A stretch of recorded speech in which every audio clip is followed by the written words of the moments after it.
Salut, salut. Aujourd'hui, nous allons parler de la dot. We are a chosen generation. We've been called for to show His excellence. All I require for life, God has given me. For I know who I am. I know who God says I am. Qu'est-ce que la dot? La dot, c'est le prix que le futur mari apporte à la belle famille. Il est à noter que la dot n'est pas la valeur de la jeune fille que tu vas épouser. La dot est juste un symbole de gratitude, de reconnaissance envers la famille qui te donne la jolie fille que tu veux épouser. Donc, comment faire pour avoir une bonne dot? D'abord, il faut savoir que la dot est biblique. Abraham a payé la dot pour son fils Isaac. Et oui, ce n'est même pas la famille, la belle famille qui avait fixé le prix de la dot. Mais Abraham, consciencieusement, a fait un gros paquet pour la belle famille. Donc, il n'est pas question de demander s'il faille payer la dot ou non. Pourquoi? La dot est une vieille institution depuis des années. Et même nos autorités reconnaissent la dot, que ce soit les autorités administratives, que ce soit les autorités religieuses.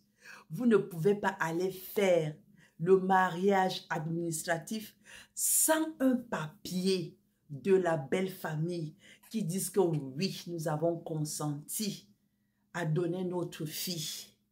Et ce papier vous est donné après avoir versé la dot à la belle famille.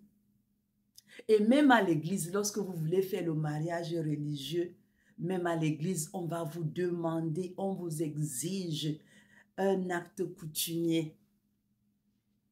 Donc, ne vous plaignez pas. Oh, la dot. Que faut-il faire pour avoir une dot réussie? La première des choses, il faut vous préparer déjà financièrement. Parce que vous ne partez pas rapter la fille de quelqu'un. Non.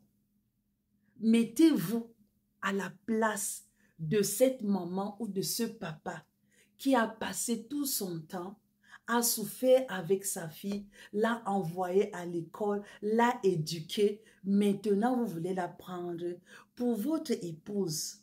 Soyez consciencieux que non. Il faut que je me prépare financièrement avant d'affronter ma belle famille. Le deuxième point, c'est il faut se faire accompagner par un aîné. Je dirais une personne âgée. Parce que les personnes âgées maîtrisent mieux les coutumes de nos villages. Ne partez pas vous ridiculiser là-bas avec un jeune garçon. Vous prenez un ami ou bien un camarade. Oh, accompagne-moi, je vais aller doter ma femme. Non, votre belle famille ne vous prendra pas au sérieux. Donc, cherchez bien une personne âgée, une personne qui maîtrise bien les coutumes, les traditions même du village, qui saura bien parler à votre belle famille, à votre place. Parce que lorsqu'on part faire la dot, en vérité, ce n'est pas vous qui parlez. C'est le responsable de votre famille, une personne bien posée qui saura parler à la belle famille à votre place. Donc, réfléchissez bien à la personne qui va vous accompagner à la cérémonie de la dot. Le troisième point, c'est le respect. Ce n'est pas parce que vous partez demander la main d'une fille que vous allez parler d'une manière arrogante à vos beaux-parents ou à la belle famille. Non.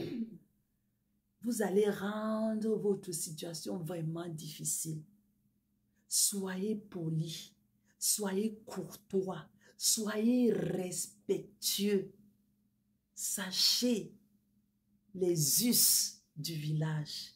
Comment saluer le parent, comment saluer la maman, comment parfois on s'agenouille même devant les beaux-parents. Cela compte beaucoup lorsque vous êtes quelqu'un de respectueux.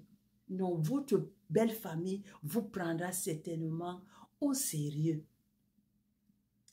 Et aussi, un autre point, n'allez pas faire le malheureux. Lorsque vous partez demander la main dans votre première rencontre avec votre belle famille, vous êtes bien sapé, vous êtes en cravate, veste, la chaussure sur vous, vous êtes accompagné avec des gens qui ont des voitures, des grandes voitures, juste pour demander la main. Et maintenant, le jour de la dot, vous venez faire le malheureux. On vous demande une chèvre, vous commencez à pleurer. Ah, c'est trop. On vous demande un sac de riz. Vous commencez à pleurer. Ça, c'est être ridicule. Parce que lorsque vous êtes allé demander la main, vous avez donné une impression à votre belle famille que vous êtes quelqu'un de capable. Donc, financièrement, vous êtes bien posé. Et c'est pour cela que la belle famille a pris aussi cet avantage maintenant de vous bien facturer le prix de la dot. Donc, soyez sage, soyez modeste en toutes choses. Même lorsque vous partez demander la main à une fille, soyez modeste. Je n'ai pas dit de vous habiller d'une manière, je ne sais pas, voyou. Non, mais soyez modeste en toutes choses. Et lorsque la belle famille vous présente le prix, acceptez d'apprendre d'abord avec respect, remerciez-les. Et exprimez-vous naturellement votre situation. Dites ce que vous pouvez faire et ce que vous ne pouvez pas faire. Ce n'est pas dit que tout ce que la belle famille va vous demander, la liste que la belle famille a faite, vous devez automatiquement l'apporter. Non. Mais faites preuve de bonne foi. Faites preuve de bonne foi. Parce qu'il y a certaines personnes, ils commencent, devant même les beaux-parents, ils commencent à se plaindre. C'est manquer de respect à la belle famille. Donc, sachez vous comporter. Le comportement est très important lorsque vous vous présentez dans la belle famille. Le respect. Et sachez discuter avec respect, avec politesse. Et je vous assure qu'à la fin, ce qu'on vous a demandé de payer, parfois le prix est réduit même de moitié si vous vous êtes bien comporté. Donc, faciliter la dot, c'est bien se comporter et aussi de bien se préparer financièrement pour ne pas être ridicule devant la belle famille. Sachez être une personne de valeur, un beau fils valeureux devant sa belle famille, respectueux. Et je vous assure que toute chose se passera dans de bonnes conditions. Beaucoup de courage à tous ceux-là qui bientôt vont aller se présenter dans leur belle famille pour la dot. Que le Seigneur vous bénisse. Au nom de Jésus.